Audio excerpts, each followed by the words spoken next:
Everyone,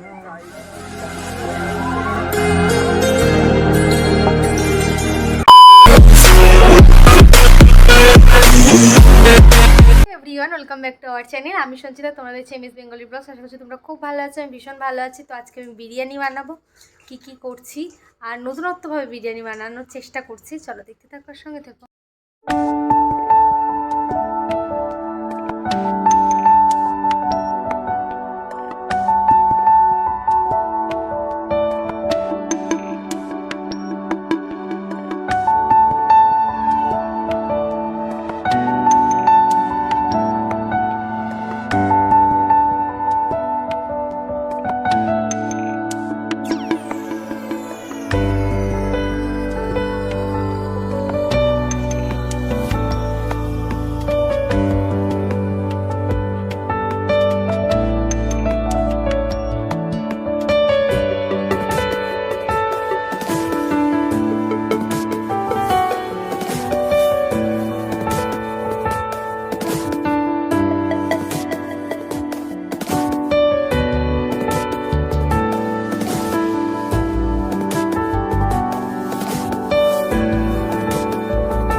রান্নাবান্না করার পরে দুপুরে খাওয়া দাওয়ার পরে তো আমার কলকার বুকিং ছিল, তো সেখানের জন্য আমি 3:40 ট্রেনে বেরিয়ে গেছিলাম। আর এটা চুন্নি নদীর ওপর দিয়ে যে ছোটো ব্রিজ বলে সেই ব্রিজের ওপর দিয়ে যাচ্ছিলাম, যেহেতু আমার হবিবপুরে কাজটা ছিল। তো দেখো কেমন করলাম। কলকার রাইড এত লেট মানে বসেছে, কিছু বলার নেই। 7টায় বসেছে সাজদে, আর আমার কল টাইম ছিল হচ্ছে 5:30। সেটা খুবই মানে লেট করেছে। মেকআপ আর্টিস্ট খুবই ভালো ছিল, আর বারবার বোঝাচ্ছিল একটু প্লিজ ওয়েট করো এরকম বলে আমাকে থামাচ্ছিল। তো দেখো, তো তোমরা দেখতেই পাচ্ছ ব্রাইডের এখনও হলদি হয়নি। আর মেকআপ আর্টিস্ট 3 ঘন্টা ধরে বসে রয়েছে, আমি 1 ঘন্টা ধরে বসে রয়েছি।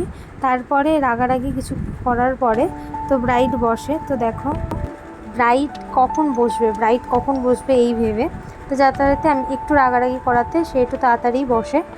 তো কলকাতা কেমন আছে অবশ্যই কমেন্ট করে জানিও। আর কেউ যদি কলকাতার জন্য ওকে বুক করতে চাও অবশ্যই বুক করতে পারো। আর হচ্ছে কি আলটিমেটলি ব্রাইড বসেছে। আর কলকাতা কেমন হচ্ছে অবশ্যই কমেন্ট করে জানিও। আর লাইক কমেন্ট শেয়ার করতে ভুলো না। ইউটিউব চ্যানেলটা সাবস্ক্রাইব করে দাও। আজকের মতো টাটা। আর পুরো ভিডিওটা কেমন লেগেছে অবশ্যই কমেন্ট করে জানিও।